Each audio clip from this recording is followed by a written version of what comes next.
off. You got to do it. All right.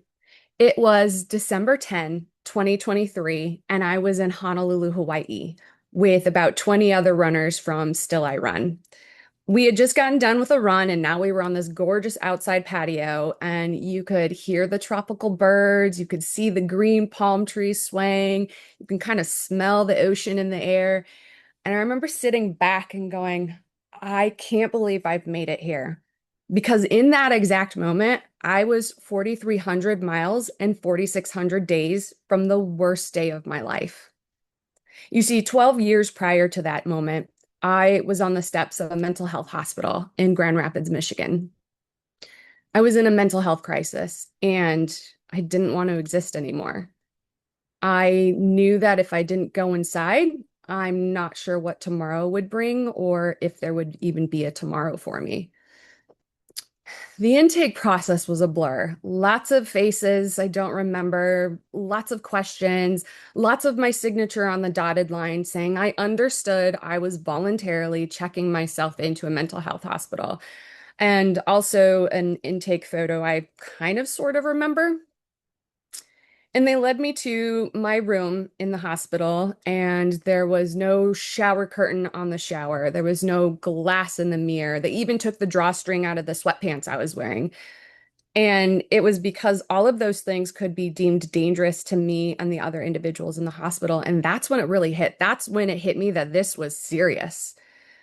And I was very surprised by the other individuals in the hospital as well with me. They were 18 to 19-year-olds on the cusp of adulthood. They were talented CEOs and really well-to-do business people. And then it also hit me there, like mental illness does not discriminate. It doesn't care who you are.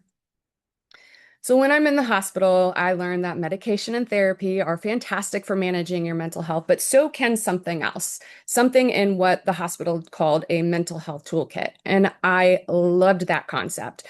So I jotted it down in the blue paper journal that they had given me. 5 days later, I was discharged from the hospital and I was given that intake photo I had taken a couple days prior. And the photo was definitely me, but I did not recognize that person staring back at me.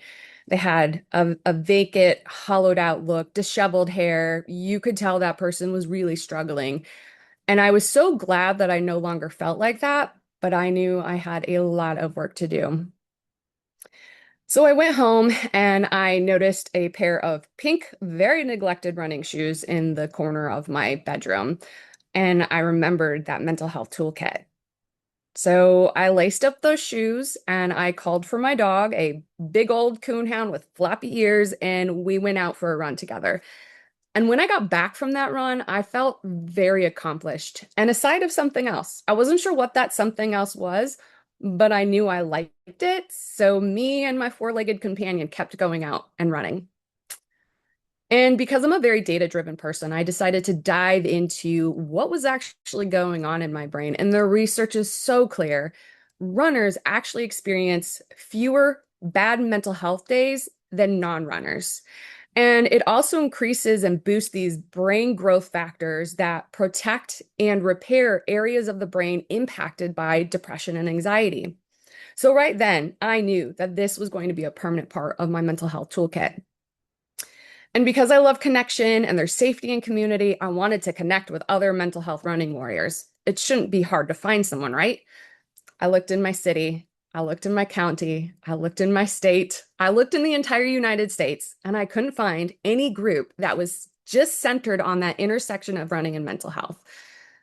So I kept running through the peaks and valleys of life, and finally I was like, I need to celebrate this, what I found in running, how it has saved my life with other people. And I took the plunge on World Mental Health Day of uh, 2016 and started Still I Run, Runners for Mental Health Awareness. And the year after that, I turned it into a nonprofit. I was very scared that no one was going to care, no one was going to turn out, but I was wrong. It became a national nonprofit. And now I was in Honolulu, Hawaii, paradise, with 20 other people openly talking about their mental health. And again, I sit back and I relish in this moment and I look down at the tattoo that's on my wrist, which is also right here. And it was something that I had gotten before Still I Run was even a thing. I wanted to commemorate my journey of how I found running.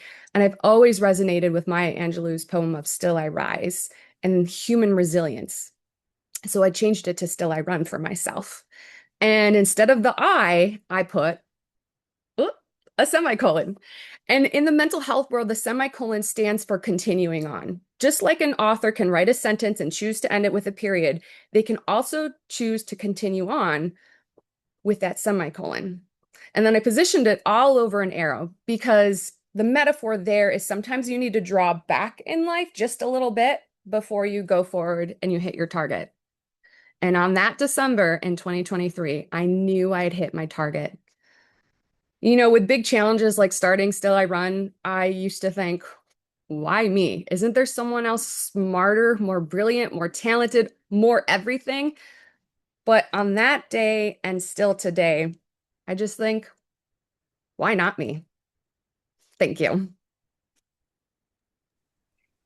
Oh, Jazz.